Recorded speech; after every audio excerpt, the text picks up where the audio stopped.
លាញ់គ្នាច្រើនឆ្នាំហើយថ្លៃអនុសាក៏មានច្រើនពេកក្រៃរាប់មិនអត់ដែរស្មួនតែការឈឺចាប់មិនគួរសងវាកាត់ឡើងស្ទួនជីវិតស្នេហាបងនឹងអូនត្រូវសូនទាំងមិនទាន់អស់ចិត្តស្រឡាញ់ខ្លាំង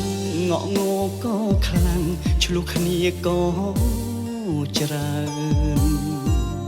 តែបេះដូងមិនដែលហ៊ានប្រហើនសុំបីគ្នាឡើយស្រី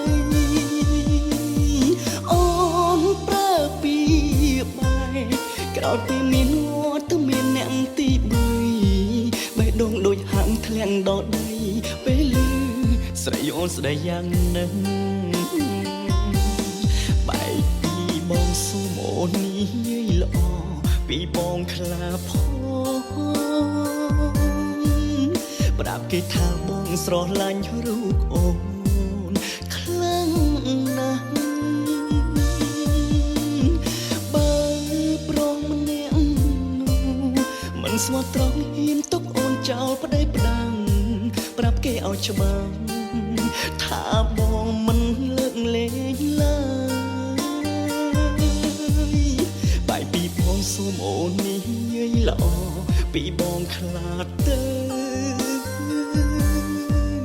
ប្រាប់ឲ្យត្រង់ថាបងស្រឡាញ់ពីលពើ